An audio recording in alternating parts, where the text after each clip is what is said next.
I've completed Nobody Wants to Die, and I'm already on my second playthrough. I'd like to share my impressions with you, spoiler-free regarding the story. After watching some gameplay beforehand, I went in expecting little action and a narrative experience focused on crime scene investigation, and indeed, that's exactly what I got from the game. However, I was somewhat surprised that there's absolutely no player-initiated action.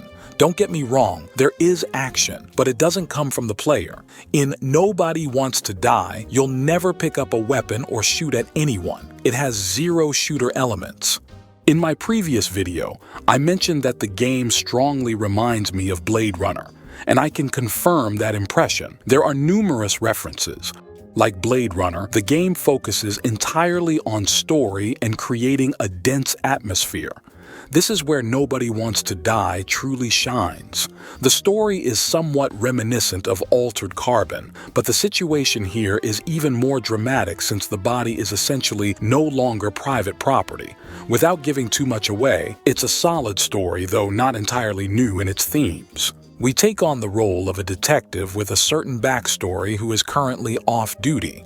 However, his boss gives him an under-the-radar assignment, providing Kara with the opportunity to get back into action. We're accompanied by a young policewoman named Sarah, who we initially don't meet in person but communicate with via radio. We visit various locations and the gameplay remains fairly consistent. We search for clues, use our gadgets, and have the ability to rewind time a bit. This setup is similar to the brain dance system in Cyberpunk 2077, but instead of a seamless scene, there are gaps that we need to fill in with clues before we can see the entire scene. We thoroughly search the crime scenes for clues, and later, in a safe place, piece them together to form a coherent theory. This works well if you engage with it, though trial and error also works. The game takes us through multiple locations, each well-designed but not very large. Between these, there are cut scenes where we travel or hang out somewhere. We don't move through the world freely but are limited to small, defined areas within each location. Initially, I found the mechanics and lack of player-initiated action tiresome, but the story and the dynamic between Kara and Sarah eventually drew me in. I enjoyed it, but it's clear that the game is paced slowly, and you need to be in the mood for that. The timed dialogue options claim to impact the game's later stages. After completing my first playthrough and being in the first third of my second, it's not always clear where different decisions would have led. Important decisions for the ending might be hidden in the middle of the game. There are definitely actions that have immediate minor impacts and a few secrets.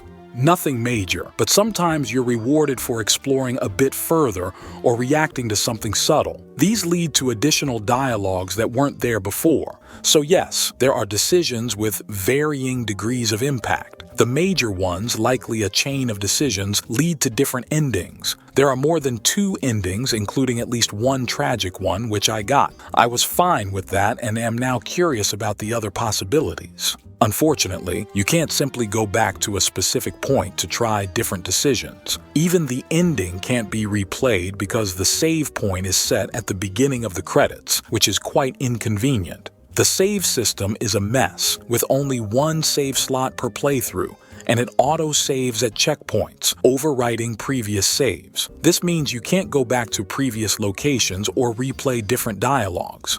The game isn't long, but the developers don't handle players' time well, especially given that crime scene investigations don't become more exciting with repetition. It's like reaching a brain dance segment in Cyberpunk 2077 that you've already completed, you just want to get through it quickly. Unfortunately, this is a core element in Nobody Wants to Die, which can make subsequent playthroughs a bit tedious. Regarding the game's length, some Let's Play YouTubers finished it in 4 to 5 hours. It took me over 7 hours, which was my estimate for a slower pace. I took my time initially, but sped up later as I got the hang of the mechanics. In some scenes, I lingered to soak in the atmosphere. I'd say a normal pace would take about 6 hours. Atmosphere is the second strong pillar of Nobody Wants to Die. This applies to the crime scene locations and everything in between. There were some brilliant moments where Kara smoked or had a drink while musing over the night in dystopian New York. I found myself taking a moment longer reflecting on the previous mission. The developers did an excellent job making dystopian New York feel vast and expansive. The sound effects and soundtrack fit the noir detective setting perfectly. Technically, the game is solid. I experienced some stuttering between areas during transitions when Kara talks about events, but no major issues. I played on two systems, one with 16GB RAM, an NVIDIA 3060, and a Ryzen 5 5600X, and another with 64GB RAM, an NVIDIA 3080, and a Ryzen 9 3900X. It ran smoothly on both.